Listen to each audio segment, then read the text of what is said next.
My name is Isaac Canales, and I'm the pastor of Mission Ebenezor Family Church. I've been here for 38 years with my wife Rita, serving the Lord. The Lord called me into the ministry way back in 1977 when I was at Harvard University. I met her there. She and I decided that we would come back and work in the mission. Started with about 10 people then. It's over 3,000 now, and we're still serving the Lord here and never regret a day of it. And now I have my son helping me, and he's right here. I'm Josh Canales, and God called me into ministry in 2003. At the time, I was playing baseball for the Houston Astros and had played with the Dodgers previous to that, was drafted out of college. And when God called me into the ministry, I thought to myself, wow, I know God has got this calling upon our family, but for the Lord to actually call me in and allow us to continue the legacy and this rich tradition of serving God with the Assemblies of God is truly a blessing and an honor. The vision of Mission Ebenezer is to reach the multicultural, multi-generational community of the greater Los Angeles Metroplex. The Lord has put us right in the middle of the heart of the South Bay here in Los Angeles and right at the gates of the city.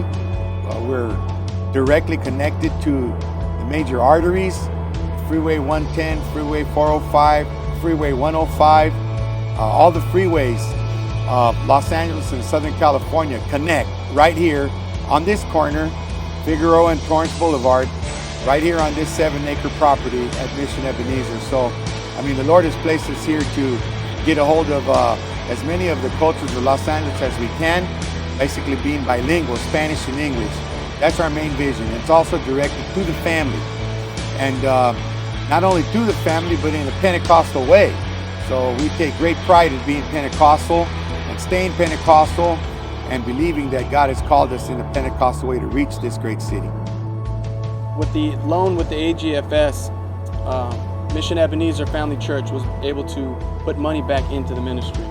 It not only freed up the ability for us to open up new positions specifically related to technology, innovative ministries such as camera ministry, and the overall plan and vision for our church. We work under a 5-year plan, and so holding off on some of those advancements in technology and updating what the church is able to do to reach our community and our context was very, very important for us. And so I'm actually a living example of what the church was able to do by freeing up monies that would be able to open up the position for me to come on as an executive pastor at our church, having worked in another nonprofit organization for several years.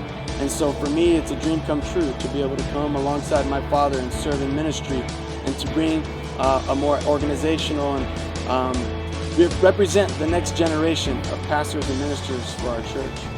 I'd like to add that working with AGFS created for us the opportunity to minister, to take care of our bills in a non-threatening atmosphere, which I think that is a lot of freedom for a pastor to have, a working relationship with a partner that understands what you're doing. In a practical way, to add to what our executive pastor has just stated about how we can use the resources now that we have, I'll give an example. We have the quintessential boxing stadium of any amateur boxing stadium in the United States of America as part of our church ministry, which is an out-of-the-box type of idea. We have a community program here in the evening where we train young people in the community in martial arts, in boxing, in weightlifting, in exercising for the glory of God, and where they can learn discipline, get higher grades, and come off the gangs and come off the streets. Now, nobody pays for that except the church. And to keep the lights on at this facility is $10,000 a month. Just a light bill is $10,000 a month. And so we're worrying we're not going to charge people to come in the community program, because we want the kids to come in and enjoy it out of the goodness of our heart, because the boxing gym for us is a mission field, a local mission field. And so now, with our new partnership, we can breathe easier, we can pay the bill better, we can continue to open it up without charging anybody to come in, and it continues to be an evangelistic fishing pool. I would really like to encourage other pastors who are looking for a lending partner to look no further than AGFS. You could save yourself a lot of problems by going directly to AGFS and cultivate a partnership with an institution that's Christian, that loves the Lord, that understands ministry, that understands you, that will love you, and that will pastor you. I mean, that's the kind of experience I had with the administration of AGFS, was a real care for the pastor and a real care for the local pastoral vision.